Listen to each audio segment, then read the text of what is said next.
ద్వితీయోపదేశకాండము 29వ అధ్యాయము. యెహోవా హోరేబులో ఇశ్రాయేలీయులతో చేసిన నిబంధన గాక ఆయన మోయాబు దేశములో వారితో చేయుమని మోషేకు ఆజ్ఞాపించిన నిబంధన వాక్యములు ఇవే. మోషే ఇశ్రాయేలీయులనందరినీ పిలిపించి వారితో ఇట్లనెను, యెహోవా మీ కన్నుల ఎదుట ఐగుప్తు దేశమున ఫరోకును అతని సేవకులందరికిని అతని సమస్త జనమునకును చేసినదంతయు అనగా ఆ గొప్ప శోధనలను సూచక క్రియలను మహత్కార్యములను మీరు కన్నులారా చూచితిరి. అయినను గ్రహించు హృదయమును చూచు కన్నులను విను చెవులను యెహోవా నేటి వరకు మీకిచ్చి ఉండలేదు. నేను మీ దేవుడనైన యెహోవానని మీరు తెలుసుకొనున్నట్లు 40 సంవత్సరములు నేను మిమ్మును అరణ్యములో నడిపించితిని. మీ బట్టలు మీ ఒంటి మీద పాతగిలిపోలేదు, మీ చెప్పులు మీ కాళ్లను పాతగిలిపోలేదు. మీరు రొట్టె తినలేదు, ద్రాక్షరసమే గాని మద్యమే గాని త్రాగలేదని యెహోవా సెలవిచ్చుచున్నాడు.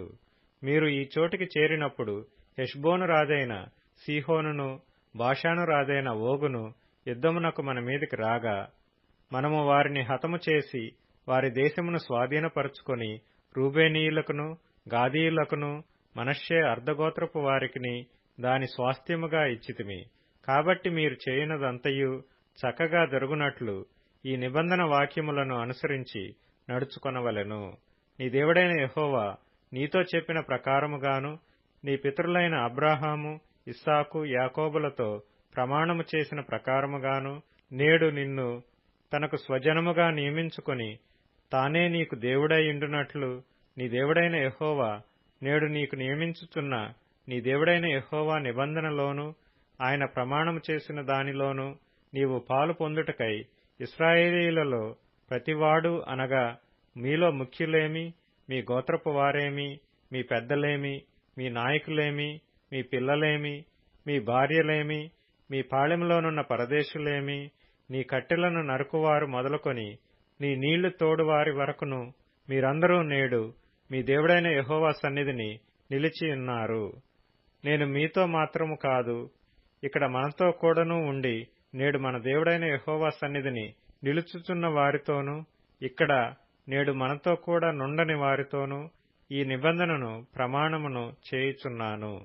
మనము ఐగుప్తు దేశమందు ఎట్లు నివసించితిమో మీరు దాటివచ్చిన జనముల మధ్య నుండి మనమెట్లు దాటివచ్చితిమో మీరెరుగుదురు. వారి హేయక్రియలను కర్రతోనూ రాతితోనూ వెండితోనూ బంగారముతోనూ చేయబడిన వారి విగ్రహములను మీరు చూచితిరి గదా.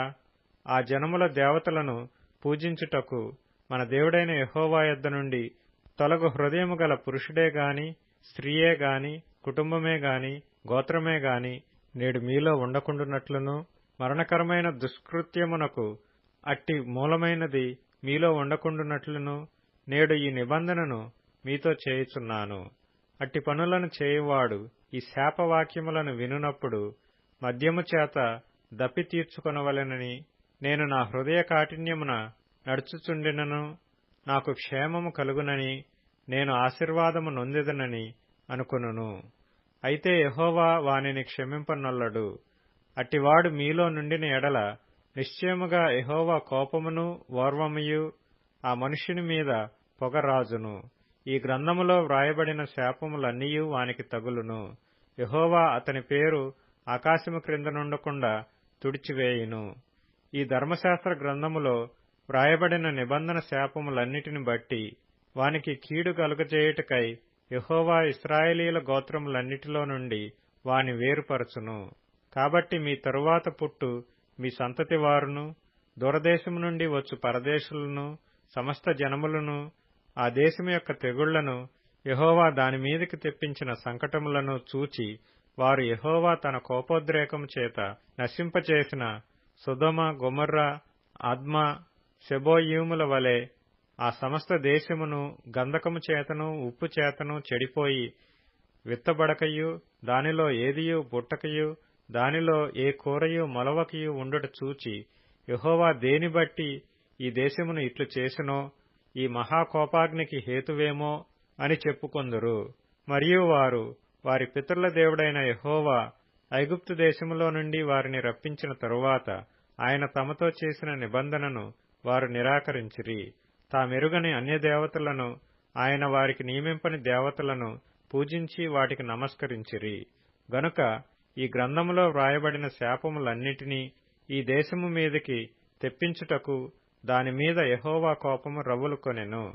యెహోవా తన కోపోద్రేకము చేతను అత్యుగ్రత చేతను తమ దేశములో నుండి వారిని పెళ్లగించి నేడున్నట్లుగా వారిని వెళ్లగొట్టి పరదేశము పాలు చేసెను. రహస్యములు మన దేవుడైన యెహోవాకు చెందును. అయితే మనము ఈ ధర్మశాస్త్ర వాక్యములన్నిటిననుసరించి నడుచుకొనున్నట్లు బయలుపరచబడినవి ఎల్లప్పుడూ మనవియు మన సంతతి వారివియు నగునని చెప్పుదురు.